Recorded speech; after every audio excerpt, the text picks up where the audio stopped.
Selamat datang ke saluran kata gelap.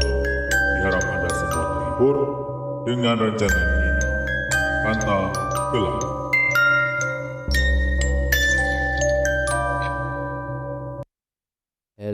Hello guys. Hai. Apa khabar semua? Saya harap anda semua dalam keadaan baik hari ini ya. Bersua lagi kita dalam rancangan Kanta Kelam Channel bersama dengan saya Angie Salu. Okey. Saya haraplah, saya doakan hari anda hari ini berjalan lancar seperti yang telah anda rancang. Okey? Sedikitlah sebelum kita bermula, okey? Sedikit pesanan khidmat masyarakat lah dari KKC, iaitu Kanta Kelam Channel lah. Harap kita semua sama-samalah patuhi SOP yang telah disediakan dan jangan lupa ambil suntikan vaksin, okey? Agar kadar jangkitan dapat diturunkan. Okey. Baiklah, seperti yang anda semua tahulah, di hari Khamis malam Jumaat ni, hari Khamis malam Jumaat selalunya untuk apa? Apa? Betul. Perkongsian cerita seram. Betul. Okey, ni semua kisah-kisah ni yang saya pilih di laman Sesawang. Kemudian saya ceritakan kembali kepada anda semualah. Dan anggaplah ini semua hanyalah sekadar peneman dan hiburan kepada anda semua. Okey. Hanya bagi saya lah, hanya penulis asal kisah ini yang mampu mengesahkan kesahihan cerita ini. Okey? Apa buang masa? Jom kita masuk ke kisah pertama. Jom.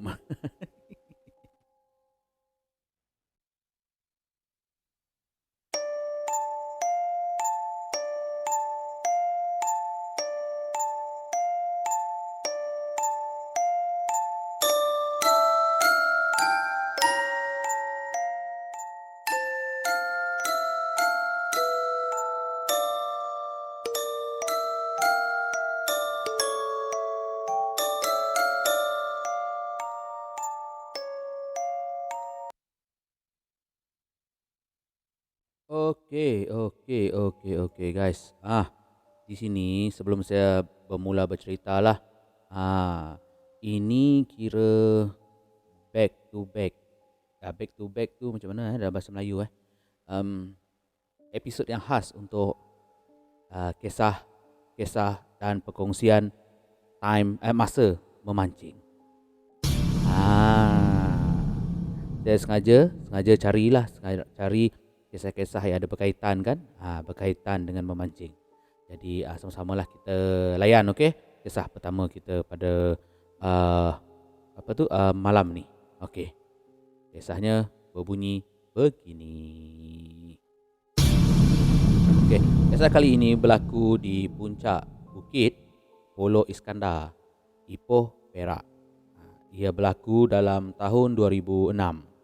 Saya dan kawan-kawan telah mendapat tahu yang di kawasan ini terdapat banyak lombong tinggal. Sebab apa kena tinggal, itu saya tak tahulah, kata si penulis. Tapi yang pasti kebanyakan lombong-lombong tinggal ini adalah bekas kolam ikan yang dipelihara oleh warga Cina yang ada berdekatan lah. Kebiasaannya kalau tempat ini bekas kolam ikan, mesti akan ada ikan yang tertinggal, tidak yang tak habis lah dia orang ambil masa tuaian terakhir tu kan. Jadi nak dipendekkan cerita. Alright.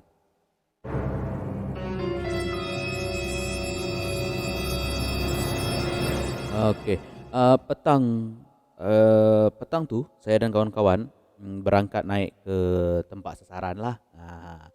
Perjalanan mengambil masa lebih kurang 30 minit untuk sampai ke destinasi. Sampai di tempat itu lebih kurang dalam pukul 6.30 petang. Kira maghrib lah kan. Saya pun terus parking dan siap-siap lah, siap pusingkan kenderaan. Pada masa itu supaya senang lah kalau kita orang nak balik nanti kan, turun bukit tu senang, tak perlu nak pusing balik. Di sini penulis ada cakap nasib baik dia buat perkara ni, tapi nanti kita akan tahu kenapa si penulis ni kata yang dia dah pusingkan kereta tu menuju ke depan. Kenapa dia cakap itulah nasib baik? Sabar. Okey, sampai saja yang lain macam biasalah. Terus ambil pot masing-masing. Lebih kurang 15 minit menunggu. Joran kawan saya kena sambar. Naik seekor ikan jelawat yang lebih besar ni, 3 kilo. Oh, besar tu. Sangat lumayan. Tak perlu tunggu lama. Tak sampai 15 minit pun dah kena sambar. Jadi happy lah, gembira lah dia orang kan. Kira macam tempat ni memang lubuk lah. Hari pun beransur gelap dan kira macam dah masuk senja lah. Dua orang kawan saya tengah hidupkan unggun api. Nak bagi terang sikit lah kawasan tu. Walaupun sebenarnya memang belum gelap lagi pun, tapi takkanlah nak tunggu apa tu dah gelap baru kita nak hidupkan api kan. Betul apa yang penulis cakap betul.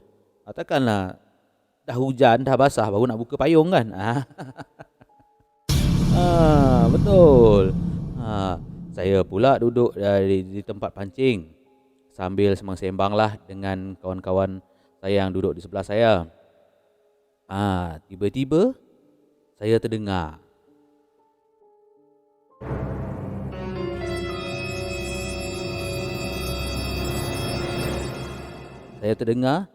satu bunyi yang amat mencurigakan. Bunyi itu macam ni.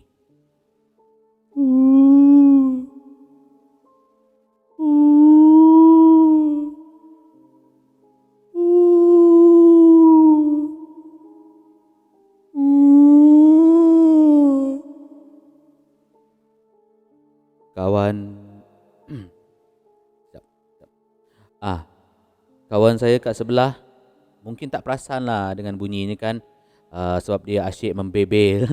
Bukan apa kawan ni membebel, sebab masa tu orang lain dah ada dapat ikan tau, dia aja yang belum. Jadi dia macam ada panas sikit lah kan. Mana tak panas kalau tengok geng-geng lain dah dapat, kita tak dapat, tak panas kan. Jadi saya pun mengamati bunyi itu dengan betul-betul. Dan bunyi itu semakin berlanjutan. Pada masa itu hati saya mulai rasa tak sedap lah. Tapi saya cuba belagak relax, tenang lebih dulu di depan kawan-kawan lah, takut nanti macam semua panik kan.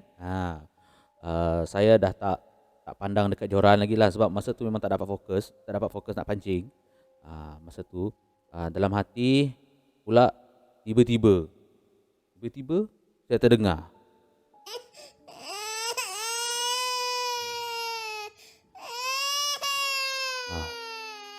sayup-sayup saya dengar.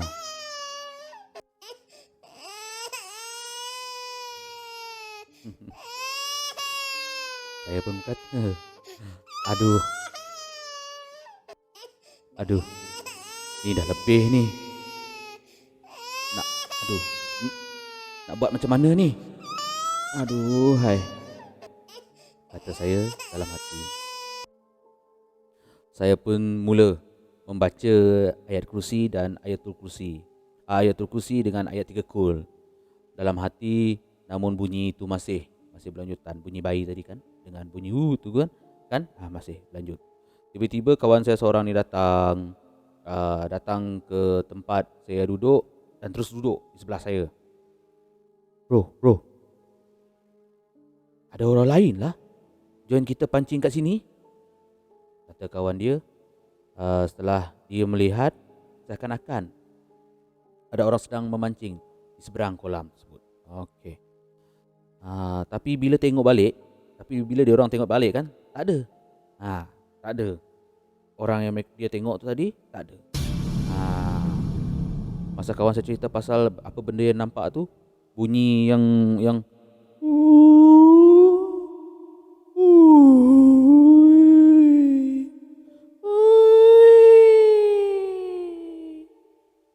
berselang-seli dengan bunyi tangisan bayi. Dan bunyi-bunyi ini tadi semakin kuat tau. Bunyi-bunyi ini semakin kuat.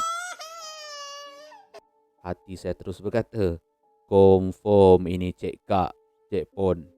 Aduh, tak boleh jadi ni. Saya terus bangun dan ajak kawan-kawan yang lain untuk balik. Dua orang kawan saya yang tengah pasang umpan, yang tadi yang baru selesai pasang unggun api tu, diorang tak nak balik. Diorang tak nak balik sebab diorang kata baru sampai ni, takkan nak balik. Apalah. Saya cakap dengan nada yang tegas tapi perlahan. Saya cakap, jom balik.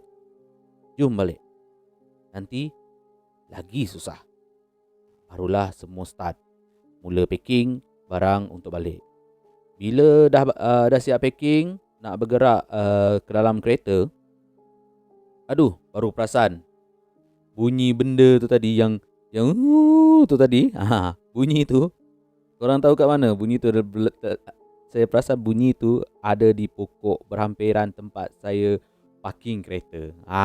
Kan dah jadi macam bonus kan? Adik. Kiranya kalau nak pergi kereta kan, kita orang mesti lalu bawah rimbunan pokok tu kan. Tapi apa boleh buat, kena lalu juga kan. Takkan nak tunggu kat situ lama.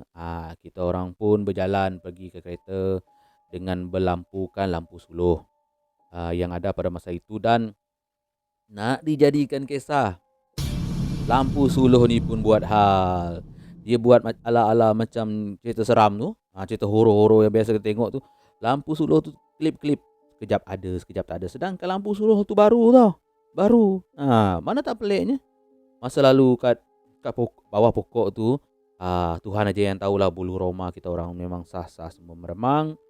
Dan masa sampai kat kereta, tiba-tiba kita orang terdengar, dia gelak. Dia tahu kita orang tengah takut kan. Dia boleh gelakkan kita orang. Hai.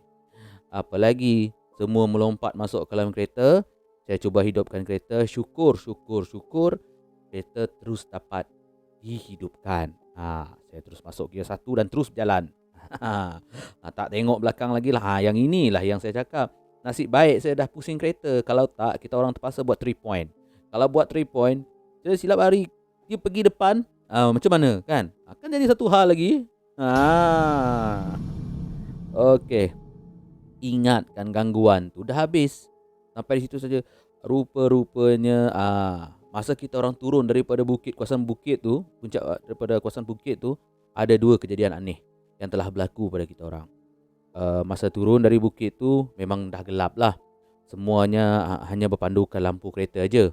Tapi ada sebiji motor. Motor yang entah datang dari mana lah. Memotong kereta saya. Yang paling mengejutkan, motor ini tak pasang lampu. Pelik kan? Macam mana dia boleh drive? Macam mana dia boleh tunggang motosikal tu tanpa lampu? Kan cari naas tu. Dan yang kedua pula, masa kita orang turun ni, kita orang bertembung dengan sebuah teksi. Teksi ini menuju ke atas lah. Kita orang turun, dia naik. Kawan saya ni terus tanya saya pasal teksi tu. Ui, jangan tegur. Biar dia je lah. Aduh. Kenapa saya cakap tegur kawan saya macam tu? Sebab masa kita orang berselisih dengan teksi ini tadi, saya sempat menjeling. Dan berkemungkinan kawan saya yang di sebelah yang sama lero dengan saya yang driving tu, berkemungkinan dia pun nampak benda apa yang saya nampak. Ah, saya pun jeling dekat teksi itu, dan saya telah melihat satu susuk berwarna hijau melekat di bawah teksi tersebut. Mana tak nasib baiklah. Itu nasib baik. Saya yang jeling dia. Kalau dia jeling saya balik macam mana? Kan memang lah. Syukurlah akhirnya kami sampai juga di jalan besar. Kami terus menuju ke rumah salah seorang daripada kawan kami yang tinggal di kawasan Ampang. Kawan saya duduk berjiran dengan seorang jiran berbangsa Cina. Jiran ini ada membela anjing. Dan masa saya nak parking kereta di dalam rumah kawan saya ni, anjing ni tadi tiba-tiba bangun. Dia tiba-tiba bangun. Mana bunyi anjing saya? Ni. Dia menyalak ke atas ke arah kereta kita orang. Dia menyalak. Saya pun terus terfikirlah. Aduh yai. Ikut baliklah pula dia ni. Kami semua pun masuk ke dalam rumah, mandi, sembahyang, dan kita orang pun mengaji pada malam itu. Dan kami mengambil masa lebih kurang setengah jam lah untuk mengaji. Barulah bunyi anjing tersebut mulai diam.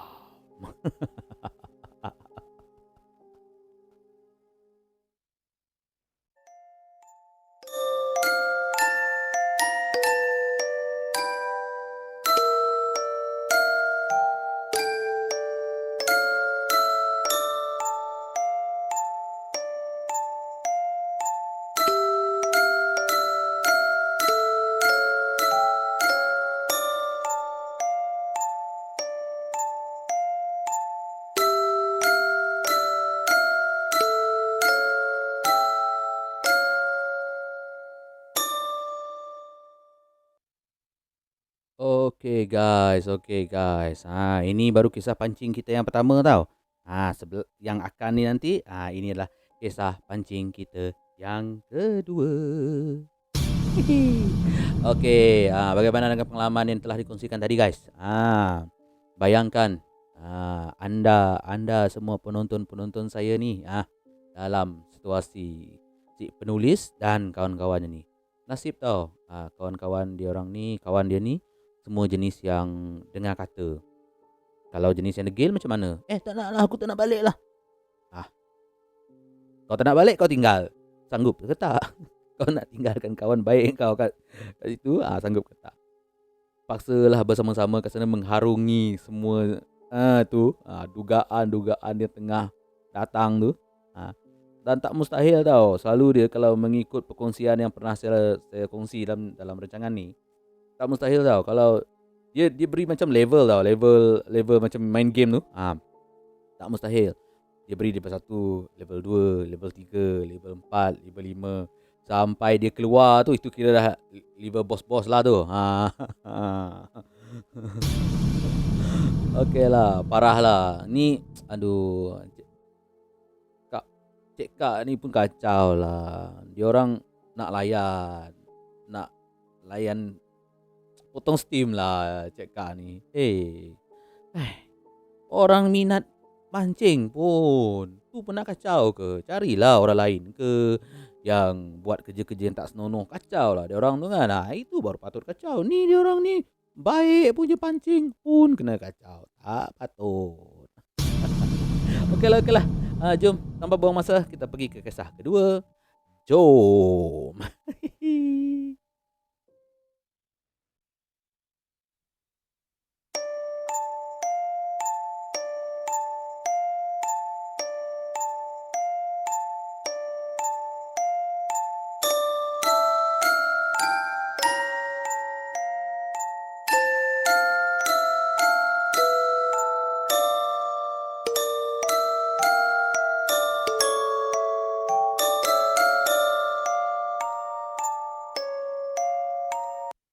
Alright.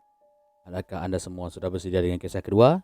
Sekejap ya, saya nak kurangkan ni, takut saya lupa. Sebab selalu saya lupa. Masa saya tekan bunyi shock tu, yang boom tu, saya sendiri pun sakit telinga. Yang bunyi ni. Ni saya kena atur balik sebab saya suka guna bunyi ni. Okey.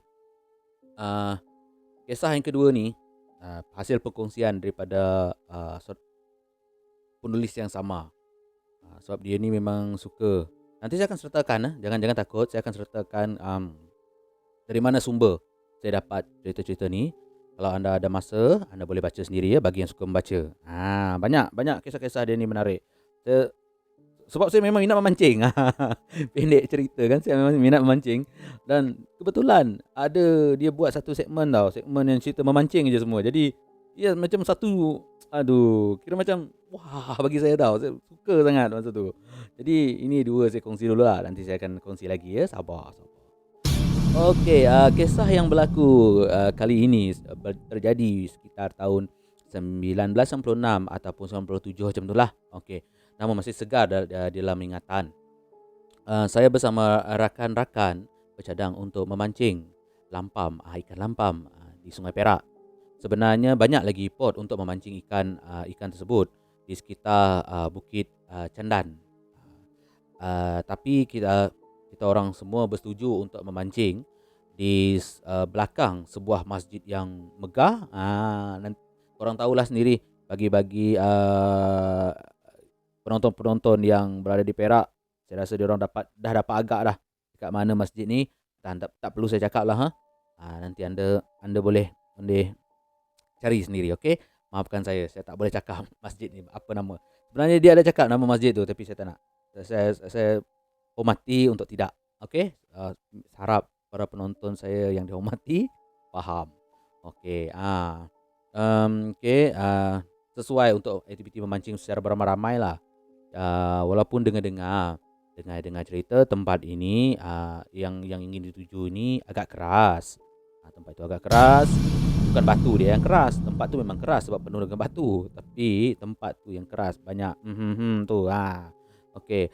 Tapi disebabkan ramai dan musim itulah musim lampam, tengah rancak kan. Ni saya nak ketawa masa saya ingat dia cakap kat sini, hantu setan tolak tepi dulu. Okey. Dia ni memang parah, peminat pancing yang tegar. Ini kira macam dah tahap dewa ni. Okeylah, jadi nak dijadikan cerita dalam ramai-ramai kita orang ni, ada seorang lah yang telah menarik diri di saat akhir atas alasan peribadi lah. Kami pun ramai-ramai lah mengutuk budak ni yang tak pergi. Kononnya budak tu penakut lah, anak mak lah, dan macam-macam lagi lah. Kita orang kutuk dekat budak tu. Malam tu dalam jam 9 kita orang pun bertolak. Semua pakai motor. Tak nak pakai kereta sebab kita orang ada 8 orang. Takkan nak sumbat dalam satu kereta kan 8 orang tu. Jadi masing-masing pakai kenderaan sendiri, iaitu motosikal. Sesampai je kita orang dekat destinasi, kami pun kena melalui lereng bukit yang agak curam lah sebelum sampai ke tebing yang terbentuk macam dataran. Kalau di Sarawak kita orang panggil sebagai rantau. Lokasi ini sesuai untuk memancing. Turun aja tepi tebing, tanpa banyak cerita, masing-masing pasang joran dan letak umpan pula pakai perut ayam yang kita orang dah peram, yang kita orang dah perap 2 hingga 3 hari. Korang bayangkan bau perut ayam tu, memang dahsyat. Kami semua pun duduk berbaris. Apa boleh buat kan, dengan dah tu yang ikan lampam ni suka kan, benda yang berbau macam tu yang dia suka, yang menarik perhatian dia kan. Jadi kita orang terpaksa untuk menyediakan umpan sebegitu untuk target ikan ni. Kami pun semua duduk berbaris di tebingan sungai tersebut. Masa terus berlalu. ikan banyak tau, ikan banyak yang kita orang dah dapat, tarik. Tapi aktiviti mancing ni tetap juga diteruskan. Biasalah kita manusia ni memang tamak sebenarnya. Tiba-tiba, tiba-tiba kita orang terdengar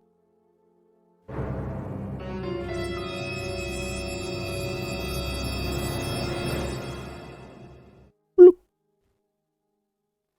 plup, plup, plup, plup. Bunyi, bunyi air dilempar dengan batu kecil. Bukan sekali tau, banyak kali. Mula-mula kita semua tak endahkan lah bunyi tu. Sebab kita orang ingat air sungai berkocak kan, arus sungai kan. Tapi selepas diperhatikan betul-betul, kami dapati hasil bunyi ini, kami dapati bunyi itu terhasil dari batu yang dibaling ke dalam sungai. Pada mulanya semua orang pakatlah buat tak tahu aja dengan kejadian tersebut. Tapi makin lama tau, makin menjadi, makin banyak bunyi itu yang lup lup tu, bunyi yang batu kena tikam ke dalam air tu. Yang herannya kami semua duduk sebaris. Kami semua duduk sebaris dekat tebing. Kalau nak diikutkan logik akal, takkanlah seorang pun tak kena batu tu kan. Kalau betul dia lontar dari atas tu, takkanlah tak kena yang kita orang yang duduk dekat sini. Kuat betul tenaga dia lontar daripada tebing yang tempat kita orang turun tu. Kuat betul dia lontar sampai kena air. Itu yang dimaksudkan oleh penulis ni. Kami mula ingat orang yang baling batu ni adalah kawan kita orang yang tak jadi ikut tu. Mana tahu kan, kalau dia tak puas hati bila dia tahu kita orang kutuk dia sebab jadi dia datang sesenyap, dia sengaja nak kena kita orang. Semua orang pun bangun dan berjalan ke arah lereng bukit tempat atas tadi tu. Lereng bukit untuk melihat sama ada tak orang yang menyuruk kat sana. Cari, tetap tak ada. Mana nak ada kan? Okey, adalah 2-3 orang yang mulut kurang insurans, bukan tak ada insurans, kurang insurans. Dah mulalah dia orang maki hamun siapa yang baling tu. Oi, siapa kau? Apa baring ni? Oi, tak guna, keluarlah, jangan takut. Kalau takut, kalau berani sangat, keluarlah. Banyak ada 2-3 kawan yang macam tu kan. Mana tak masing-masing hati dah mula panas dan tak sedap. Kita pun patah balik dan duduk kembali di kawasan tebing itu. Belum pun panas, punggung kita orang duduk di tempat asal tu. Tiba-tiba kawan saya seorang terjerit. Alamak! Seketul batu bersaiz lebih kurang sebesar bateri kereta jatuh betul-betul dekat tempat kita orang berkumpul. Dari mana batu tu? Siapa yang lontar? Kalau kena kan kan kojoi. Kojoi ni dalam bahasa dalam bahasa Sarawak kojoi, kalau dalam bahasa Melayunya mati. Terus semua bangun dan tengok tepi liling. Masa tu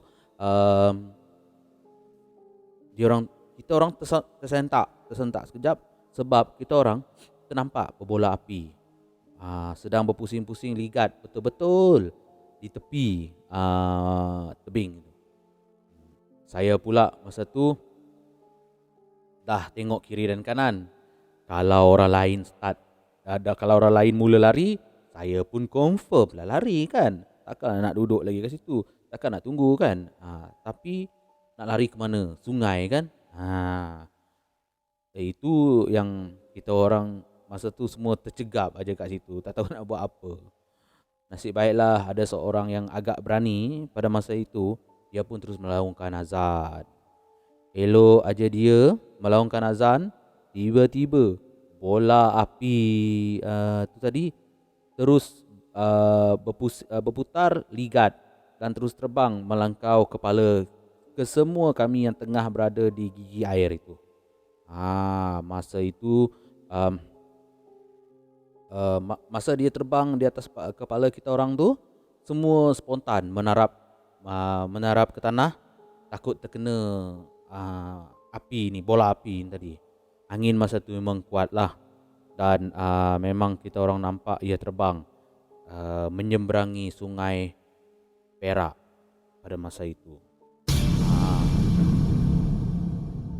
Selepas selesai kes bola api ni tadi, kita orang semua pun teruslah bangun dan terus kemas barang pancing dan balik. Yang kelakarnya pula, masa berkemas ni semua belagak cool, belagak tenang. Masa nak naik lereng bukit tu, sorang-sorang kelang kabut nak naik terlebih dulu. Tahu takut kan? Dan yang tak best dia, ini satu cerita ni. Bila dah sampai dekat motor, baru perasan ikan hasil tangkapan mereka pada malam itu, semua tertinggal dekat gigi air. Seorang pun tak berani nak ambil. Nah, apa cerita? Hai, sabar je lah.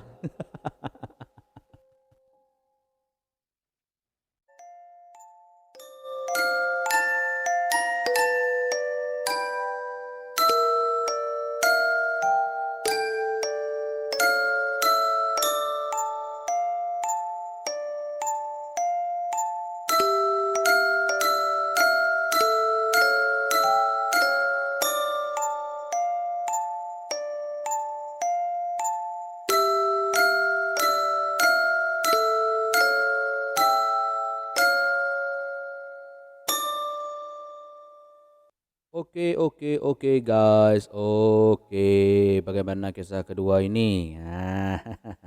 Sekali lagi kisah memancing kan? Pengalaman memancing ni memang banyak. Sebab yang paling seronok dia kalau memancing waktu malam.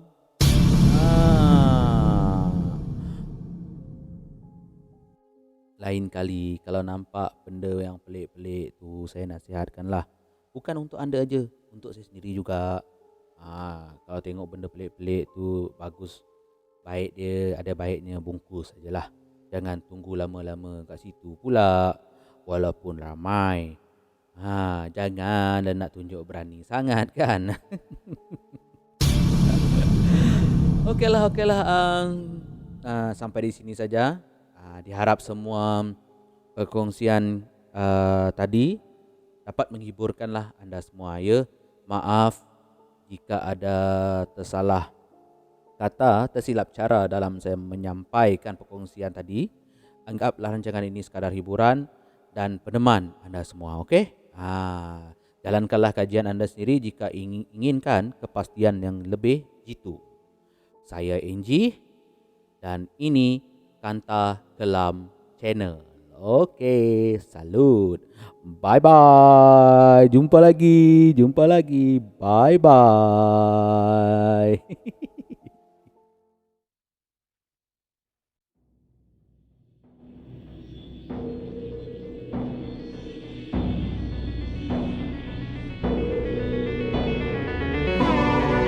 Terima kasih kerana memilih saluran Kanta. Harap semuanya terhibur dengan perkongsian yang telah disampaikan, kerana semua ini hanyalah satu hiburan. Sampai jumpa lagi.